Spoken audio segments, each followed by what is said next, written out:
Assalamualaikum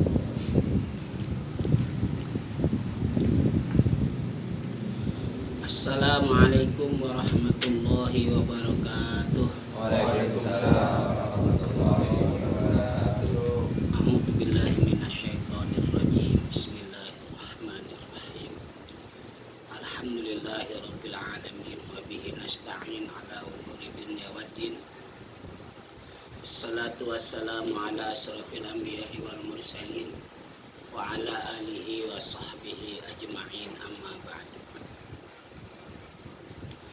Waqad qala Allah Ta'ala fil Qur'anil Karim, a'udzu billahi minasyaitonir rajim. Bismillahirrahmanirrahim. Qul hal yastawil ladzina ya'lamuna wal ladzina la ya'lamun. Wa qala Rasulullah sallallahu alaihi wasallam, may yuridillahu bihi khairan yufaqihu fid din. Muttafaqun alaih.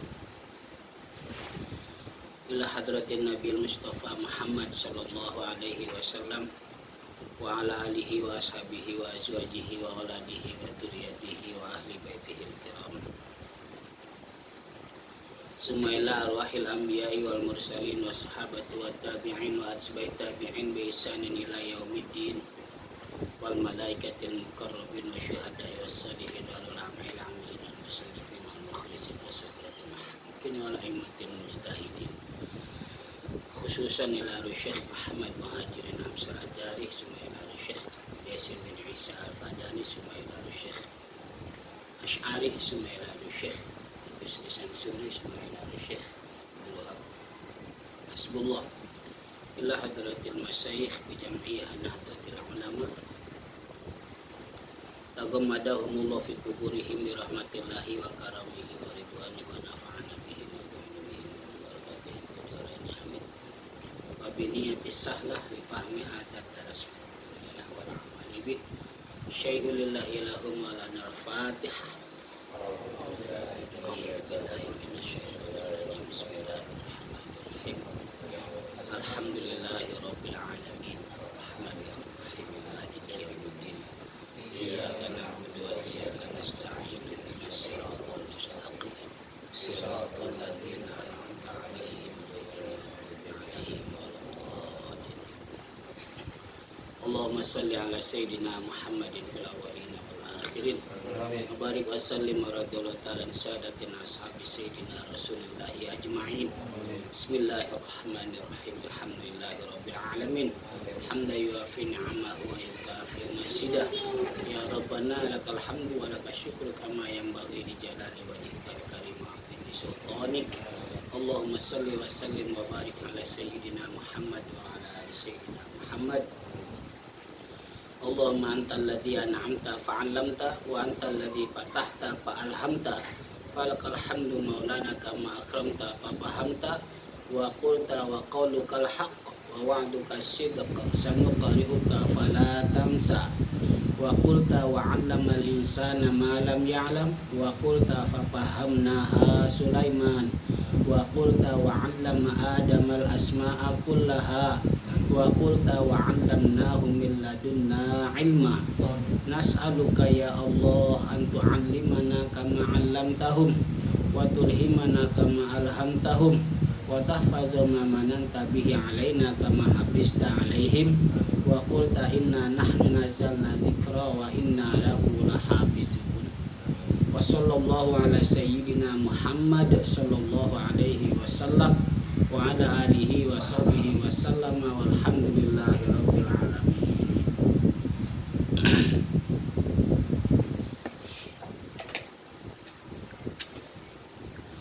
Ya, kita khusus malam ini lanjutan kemarin yang malam Sabtu, kita akan membahas tentang fikih kurban.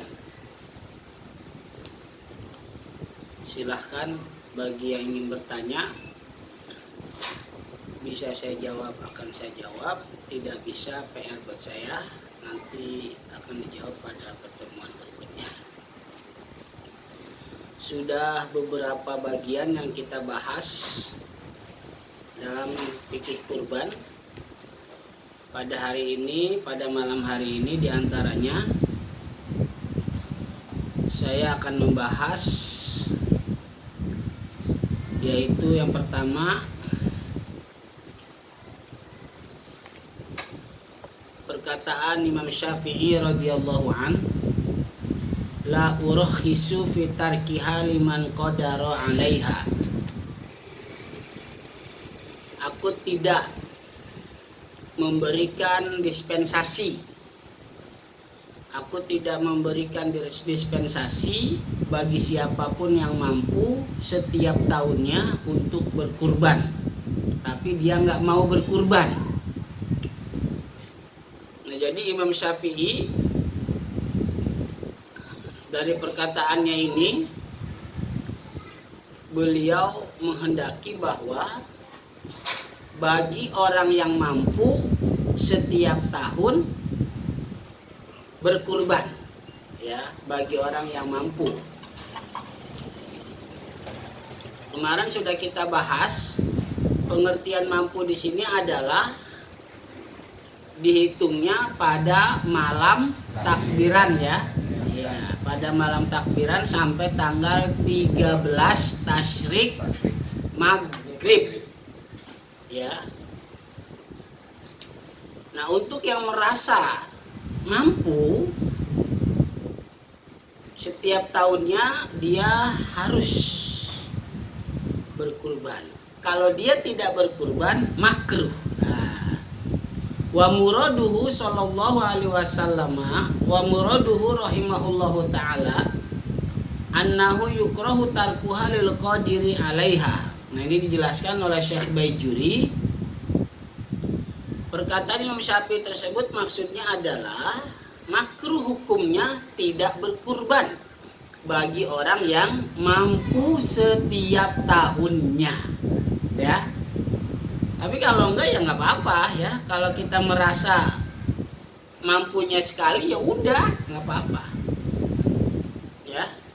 Tapi kalau kita termasuk bagian daripada orang yang mampu setiap tahun, Allah kasih rezeki lebihnya setiap tahunnya untuk berkurban, yaitu berkurban. Kalau dia nggak berkurban, makruh. Ya, kalau dia nggak berkurban, makruh. Sawaun kana min ahlil bawadi atau min ahlil hadori aw safari. Baik itu dia orang kampung, orang kota, atau musafir. Wala farqa bainal haji wa ghairihi, baik yang melaksanakan haji ataupun yang tidak. Nah, ini perkataan Imam Syafi'i dijelaskan oleh Syekh Baijuri.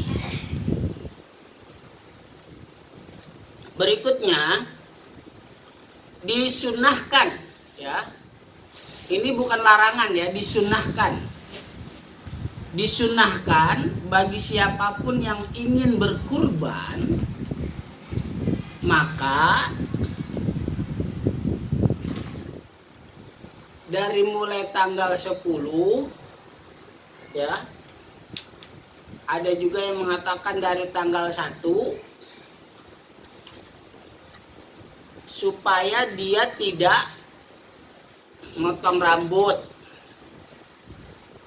motong bulu ketiak, motong bulu bawah, gunting kuku. Apabila, nah ini dia, apabila tidak diperlukan atau dibutuhkan karena uzur. Di sini siapa yang besok kurban? Umpama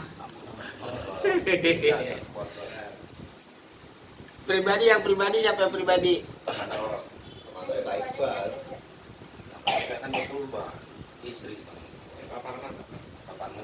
Pak Parman, Pak RW. Pribadi untuk dirinya sendiri.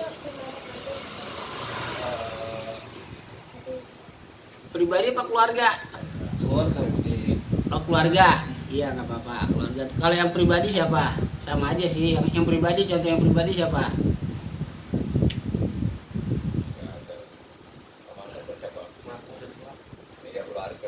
Keluarga. Pak Iqbal istrinya Pribadi ya? Iya, pribadi. Istri. Istri, anak. Ya istri berarti ya. Nah jadi untuk istrinya Pak Iqbal disunahkan untuk tidak melakukan potong rambut dan rambut-rambut yang lainnya, serta juga tidak potong kuku, baik kuku yang ada di jari jemari tangan ataupun kaki, apabila tidak diperlukan atau dibutuhkan karena uzur. Maksudnya kalau memang nggak ada penyakit, ya, kalau memang nggak ada penyakit. Tapi kalau umpama ada penyakit gitu ya, ada penyakit yang harus mencukur rambut, ya, ada penyakit yang mengharuskan dicukur rambut dalam pengobatannya. Nah itu nggak apa-apa, cukur aja rambutnya, ya, nggak apa-apa. Jadi maksudnya di sini disunahkan bagi orang yang ingin berkurban agar tidak memotong rambut atau bulu-bulu yang lain, terus juga tidak memotong kuku baik jari jemari tangan ataupun kaki, apabila itu tidak diperlukan atau dibutuhkan karena uzur. Tapi kalau tiba-tiba dia mau menyembelih binatang kurbannya tanggal 12 gitu ya, tanggal 11 kukunya panjang sampai masuk ke dalam sehingga mengenai daging, kan sakit, ya kan, sakit, ya, sakit tuh sampai bengkak, bisa kan kejadian cantengan gitu ya. Periksa ke dokter, kata dokter ini mesti digunting Pak kukunya. Iya, karena nanti takut infeksi dan lain sebagainya lah gitu umpama ya. Nah itu nggak apa-apa, gunting aja, ya. Gitu. Jadi ini bukan larangan ya, kesunahan agar tidak menggunting kuku, mencukur rambut dan bulu-bulu yang lain gitu ya. Bukan larangan, ya bukan. Paham ya maksudnya ya? Apa itu tujuannya? Itu tujuannya adalah supaya semakin banyak ampunan yang Allah Subhanahu wa taala berikan kepada si pengurban. Jadi sekali lagi saya katakan, ngomongnya itu bukan larangan, ya. Bukan larangan, ya. Bagi pengurban untuk tidak memotong rambut, memotong kuku sampai binatang kurbannya disembelih, itu bukan larangan. Kesunahan agar tidak memotong rambut, kesunahan agar tidak memotong kuku sampai binatang kurbannya disembelih. Gitu ngomongnya, bukan larangan ya. Terus yang berikutnya, bagi seseorang yang mampu untuk menyembelih sendiri, silahkan sembelih sendiri. Bagi yang mampu, karena memang Nabi kita Muhammad SAW beliau menyembelih sendiri, pernah melakukan menyembelih sendiri. Nah, sedangkan bagi orang yang tidak mampu untuk menyembelih sendiri, nah ya, bagi orang yang tidak mampu untuk menyembelih sendiri, maka dia wakilkan kepada orang lain, si penyembelih atau pemotong. Ya. Di sini umpama siapa yang memotong? Pak Didik ya? Ya. Nah, istrinya Pak Iqbal itu mewakilkan ke Pak Didik. Umpama ya, Pak Didik tolong wakilkan, nggak usah pakai tolong ya, Pak Didik wakilkan saya dalam menyembelih kurban saya. Ya, Pak Didik wakilkan saya dalam menyembelih kurban saya. Itu harus ada ucapan itu. Karena ini namanya wakalah ya, dalam ilmu fikih wakalah. Diucapkan. Nah, siapa di situ yang niat? Kalau kita pakai niat pada saat penyembelih, maka yang niat cukup Pak Didik juga bisa. Ya. Jadi Pak Didik yang niat, padahal itu sembelihannya binatang kurbannya punya istrinya Pak Iqbal. Nah, jadi yang niatnya Pak Didik, nggak apa-apa, bisa, boleh, ya, bisa, begitu ya, bisa. Jadi kita udah bahas kemarin, di antara syarat-syarat dalam berkurban itu harus ada niat, ya. Saya mau berkurban, niat. Kapan niatnya? Nanti pas masuk waktu, ya. Pas masuk waktu ketika mau disembelih binatang kurbannya. Sebelum disembelih niat gitu. Nah, kalau nggak bisa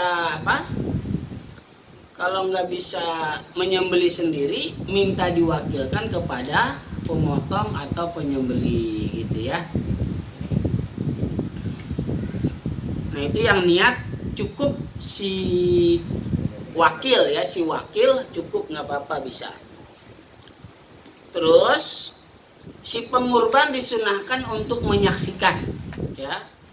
Si pengurban disunahkan untuk menyaksikan kurbannya, karena Rasulullah SAW beliau pernah berkata kepada Siti Fatimah radhiyallahu anha agar menyaksikan kurbannya.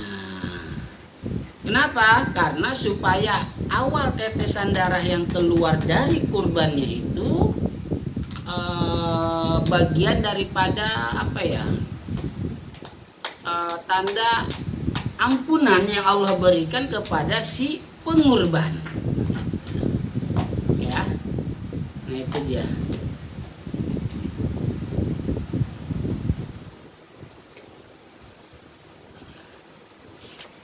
Terus kemarin juga udah saya katakan bahwa 1 ekor kambing bisa untuk satu keluarga yang di dalamnya itu mereka menjadi tanggungan dia, gitu ya, gitu, yang menjadi tanggungan dia, boleh. Bukan berarti 1 kambing untuk satu keluarga, sementara di keluarga itu ada yang bukan menjadi tanggungannya, bukan. Ya, karena kan emang kadang-kadang anak yang sudah menikah pun disebutnya masih keluarga.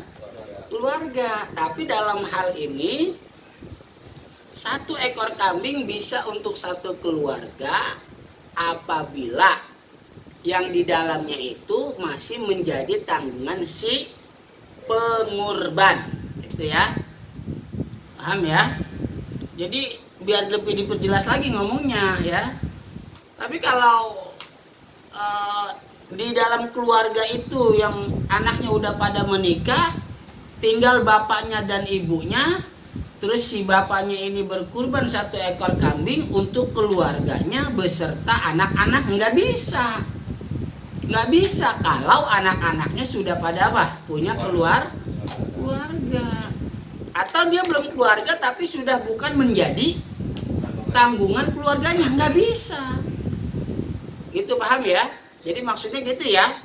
Ingat nih, jangan salah paham, bukan berarti satu keluarga bisa untuk 1 ekor kambing tok begitu doang, enggak, bukan begitu ngomongnya ya. Jadi ngomongnya gimana? 1 ekor kambing bisa untuk satu keluarga apabila dalam keluarga itu semuanya orang-orangnya masih menjadi tanggungan dia, tanggungan si pengurban.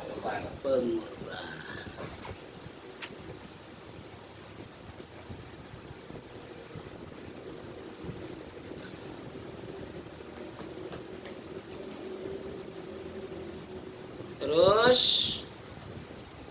berikutnya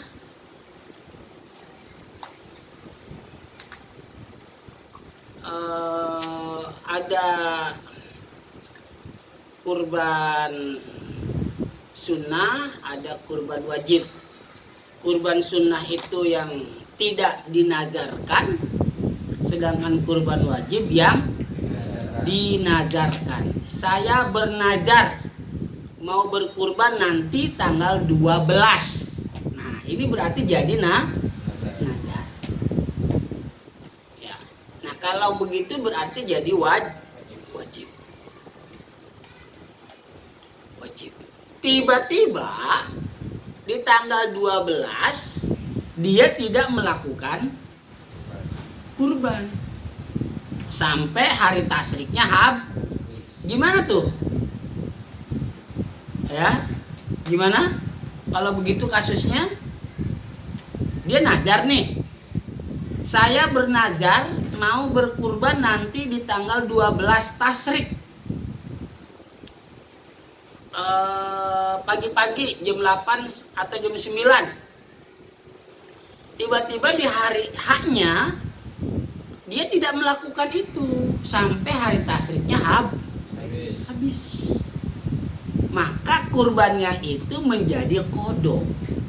Kurbannya jadi apa? Kodok. Jadi kodok. Ya, jadi kodok. Bisa dikodok lah, bisa. Ibadah wajib mah bisa dikodok apa kek? Mau kurban kek, mau zakat fitrah kek, sholat apalagi puasa juga. Ya. Nah, ini yang mungkin sebagian masyarakat kita hanya memahami bahwa yang bisa dikodok hanya sholat, padahal enggak, ya. Padahal enggak, bukan sholat doang yang bisa dikodok, kurban juga bisa, ya bisa. Tadi contohnya begitu ya, paham ya? Itu.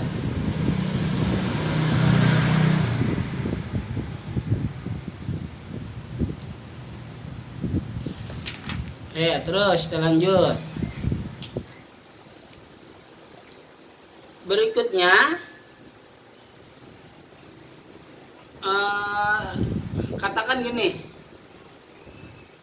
Saya berkurban nih secara pribadi atas nama saya sendiri, Abdul Mukmin. Nah, teman-teman di sini bilang ke saya, Pak Mukmin, saya boleh ikut nggak untuk gabung pahalanya? Boleh. Ya, untuk gabung pahalanya boleh. Ya, boleh. Nah, jadi kita boleh numpang pahala sama orang yang kurban. Nah, umpama nih ya, kan yang tahun ini yang kurban perempuan istrinya Pak Iqbal nih. Istrinya Pak Ali, Pak Didik, Pak Hasim. Bilangin aja, "Mah, ono minta bareng pahala sama istrinya Pak Iqbal, sono minta numpang." Nggak apa-apa, bisa. Ya, bisa. Istrinya Pak Iqbal, saya mau ikut ini nih, numpang pahala, bisa. Numpang pahala ya, numpang pahala. Tetap kurbannya untuk istrinya Pak Iqbal, bisa.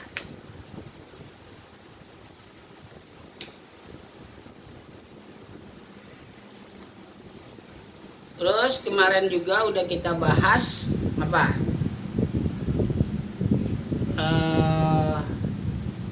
Berkurban untuk orang lain yang masih hidup, dia memenuhi syarat tapi mau kita kurbankan. Ya, seperti umpama kakak kandung saya ingin mengorbankan saya, ya. Ingin berkurban buat saya. Nah, itu kakak kandung saya harus izin dulu ke saya. Ya, harus izin. Kalau nggak izin nggak bisa. Terus untuk orang yang meninggal, apabila di masa hidupnya dia tidak berwasiat, nggak bisa. Ya, apabila di masa hidupnya dia tidak berwasiat, nggak bisa. Ya, nggak bisa.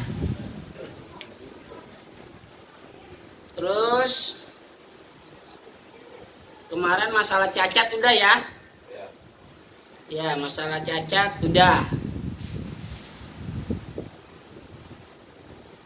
Terus masalah jual udah belum dijual? Masalah dijual udah ya? Paham ya? Ya. Terus upah buat pemotong udah belum? Upah. Ya, umpama gini,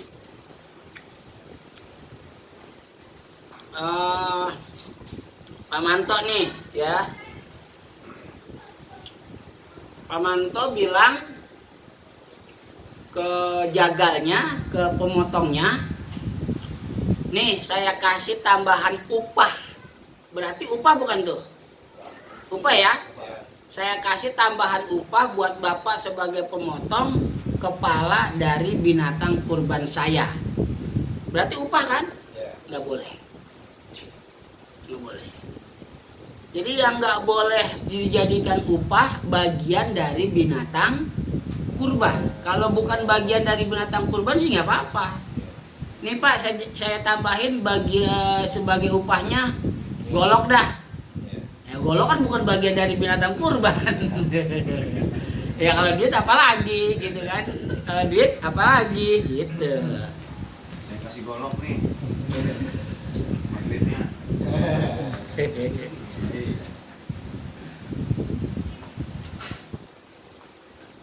Ya, terus apalagi kemarin? Balita.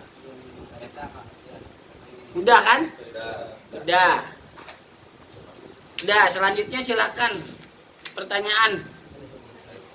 Pas dulu. Ya. Kayak dulu deh. Gua merah kayak banyak nih. Ada jawab.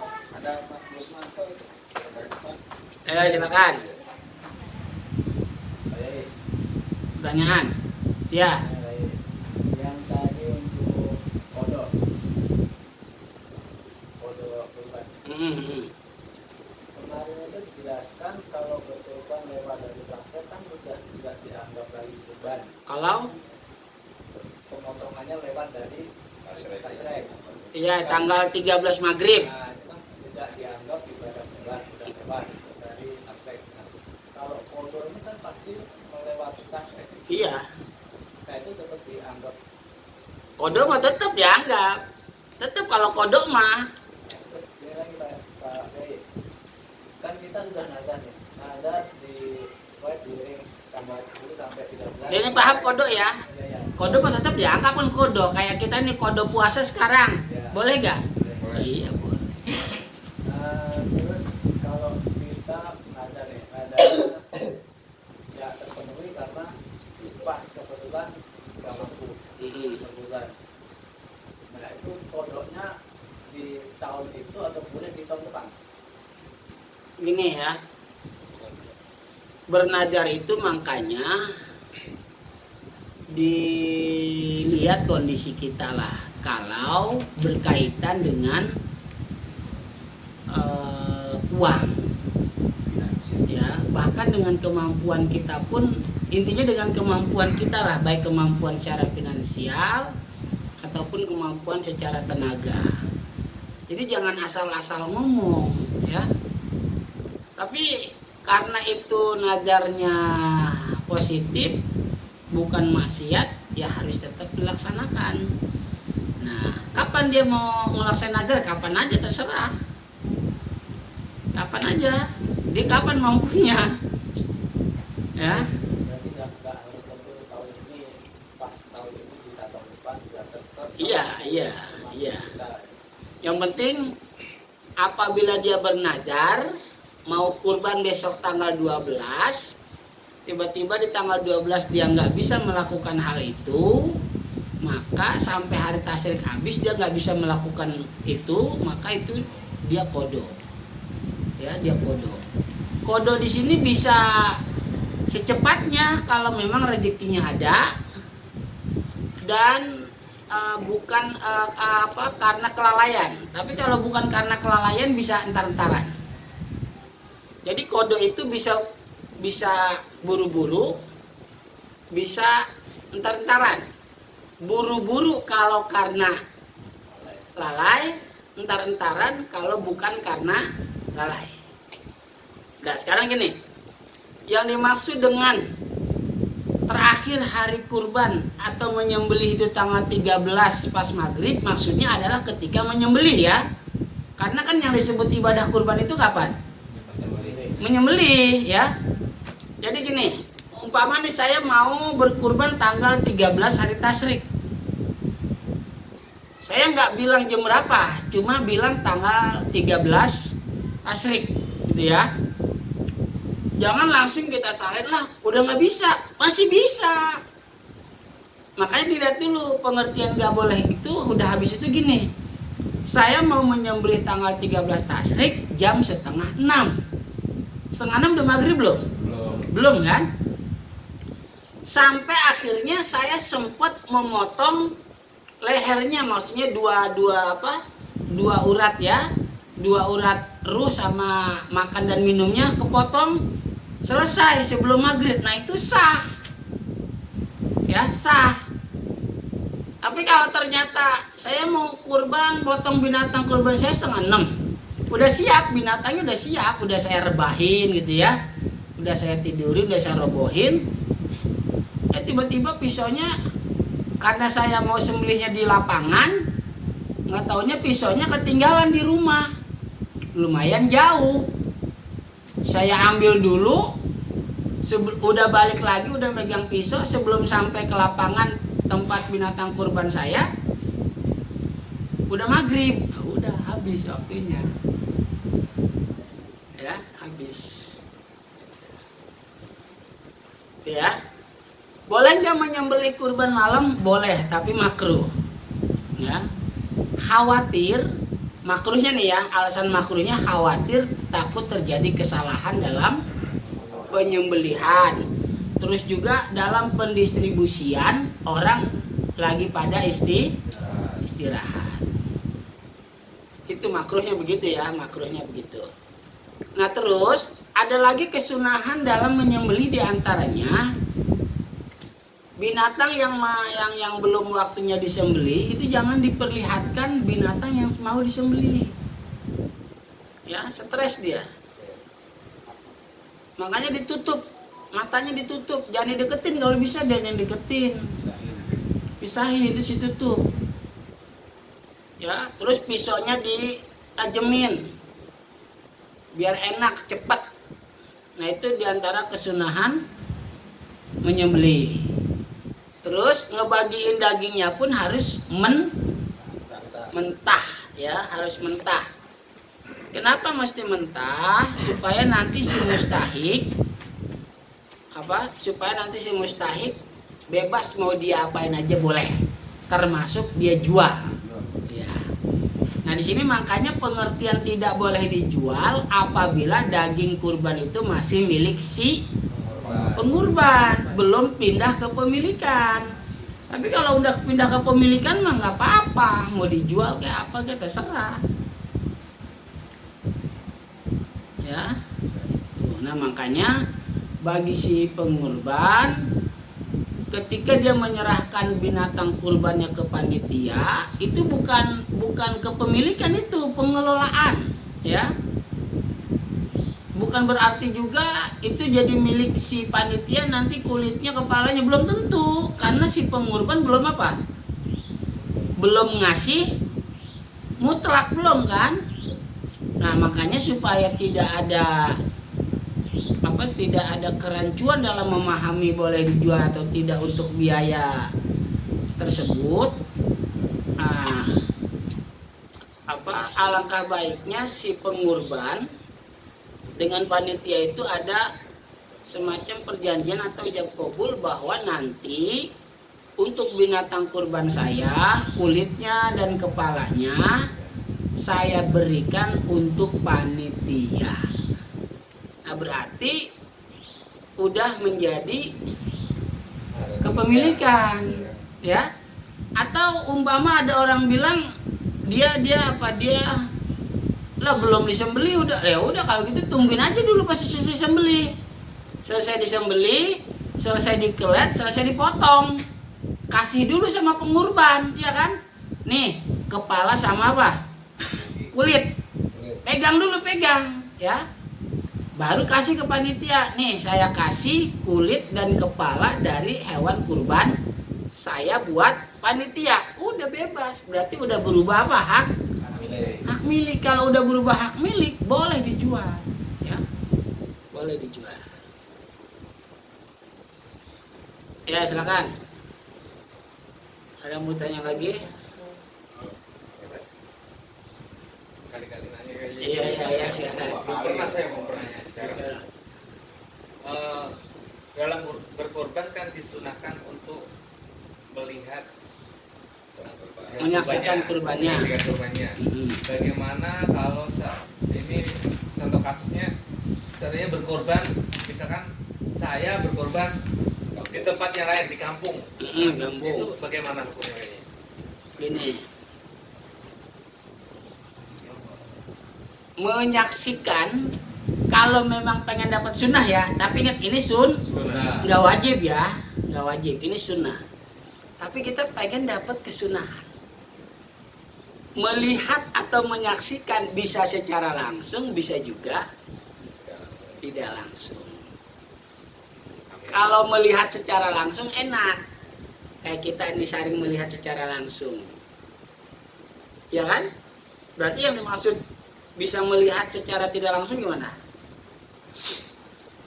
Ya, mungkin lewat video call. Nah,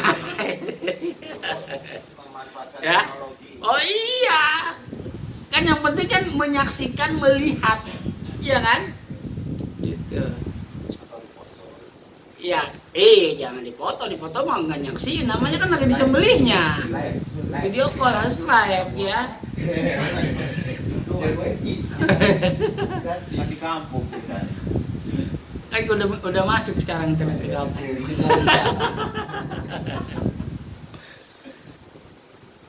Ya silakan, ada lagi. Mau nerusin dari Pak Manto. Ya Ini kan silakan. yang menyaksikan, terus misalkan niat kan kurban kan istri saya nih. Misalkan dia nggak nyaksiin, yang buat niat yang yang penyembelih ya, Iya. kan harus diniatkan ya, diwakilkan kan. Iya. Nah misalkan istri saya nggak ikut ke situ, apakah yang ngasih niat yang ke si penyembelih itu bisa diwakilkan, misalkan ke saya gitu. Oh berarti wakil lagi. Iya. Gitu ya. Nah, Wakil lagi. Saya pernah baca ada yang membolehkan begitu. Ya, ada yang membolehkan begitu. Udah mewakilkan lagi. Ya, ada. Tapi lebih banyak ulama berpendapat kalau begitu nggak sah. Ya, coba kita lihat dulu ya.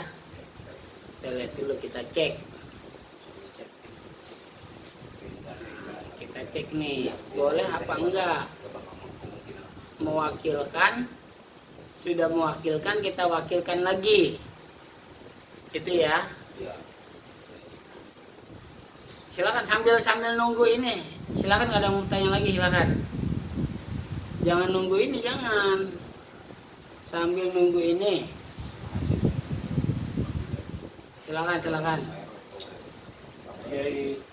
Ya silakan. Ini diceritakan di flora biasa.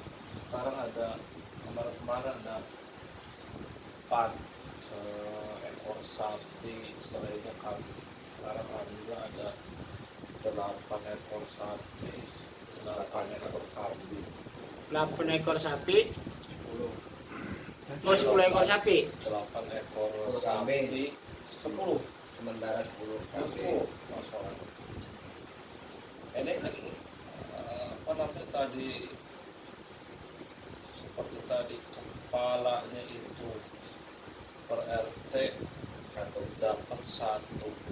Kepalanya per RT dapat 1. Tradisi Pak Kiai, tradisi jaka Pak RT ada. Jadi Itu harus ada itu ya, ingat ya. Harus ada pemindahan ijab kabul dari si pengurban kepada RT. Mau kepada RT apa kepada panitia dulu? Oh ya udah panitia.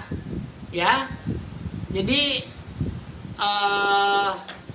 udah lepas nih palanya dari binatang kurbannya.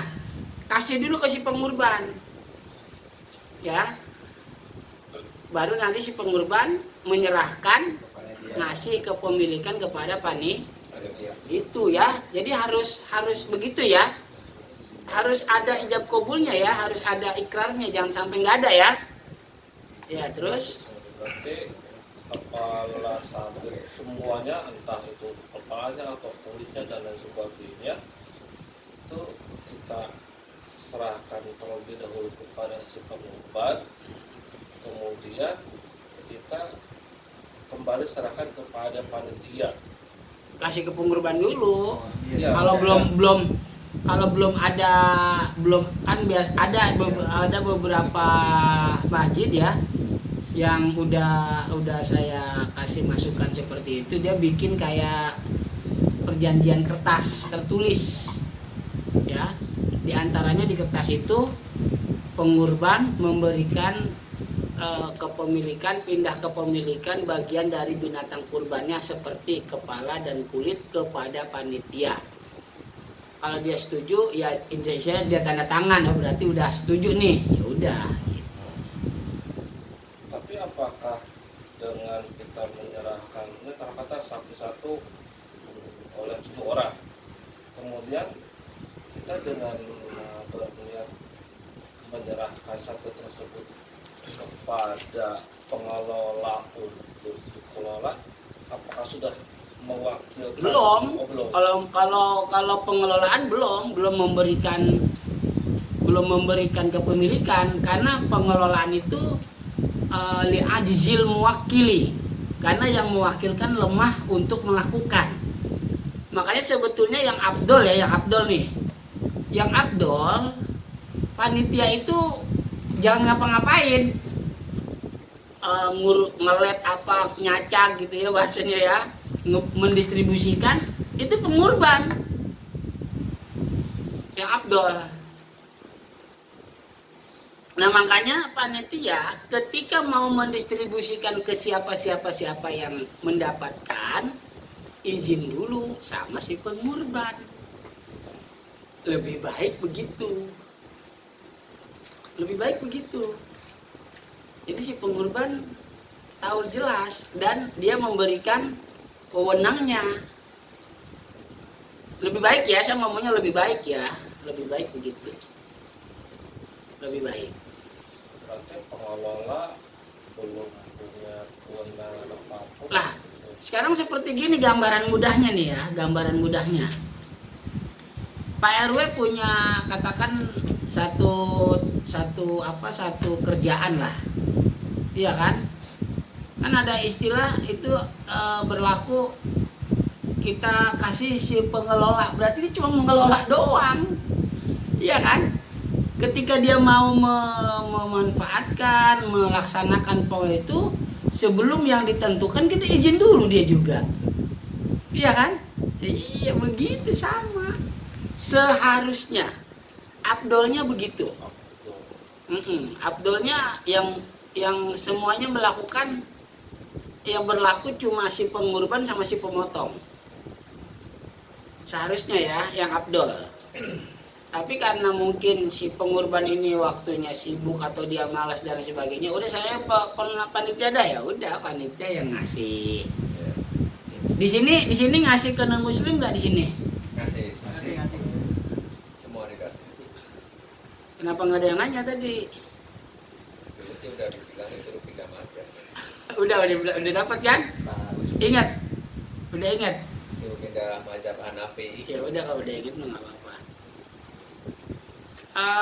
Di dalam mazhab Syafi'i juga masih ada dalam kitab Al-Iqna ya, ngutip dari kitab Al-Majmu', selama non muslim itu bukan kafir harbi dan selama kurban itu sunnah nggak apa-apa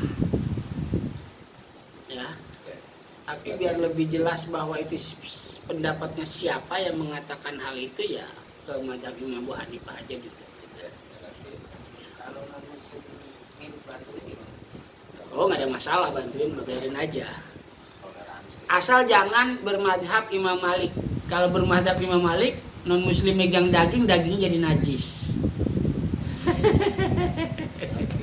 Ada nggak di sini yang bermadhab Imam Malik? Baik banget. Nanti itu apa tuh ya? Laku buat yang montong ya? Yang mana? Itu apa? Nancapnya itu. Hah? Nancap Mazhab yang mana? Masalah apa? Mazhabnya ini apa yang Hanafi. Yang masalah apa ini? Masalah apa? Yang masalah non muslim membagi. Lah bukan buat pemotong. Bukan. Buat si pengurban sebetulnya. Kan yang Abdul si pengurban distribusiin sendiri. Makanya si panitia izin dulu ke si pengurban, saya mau ngasih atau mendistribusikan daging kurban ini buat non muslim, boleh nggak? Gitu seharusnya izin dulu. Lah iya, kalau pengen lebih apik begitu, kalau pengen sesuai dengan aturan syariat begitu, ya. Kalau pengen sesuai dengan aturan syariat begitu seharusnya. Ya silakan, ada lagi. Saya pakai. Ya. Melanjutkan dari Pak RT ini. Pertanyaannya. Kebetulan kan tahun kemarin kan saya dapat amanah untuk itu apa? Bukan mengumpulkan masalah kayak kepala, kaki, kulit itu bagian yang saya tuh ya kan. Nah, tahun ini pun juga sama Pak Kiai. Nah itu gimana ya pakai pas kebetulan Pak Hero tadi ngomong seperti itu ambil kata gitu ya kan? MPRT jadi apa tadi? Pengumpul kepala dan kaki. Iya makanya biar itu dulu sama pengurbannya kumpulin. Iya,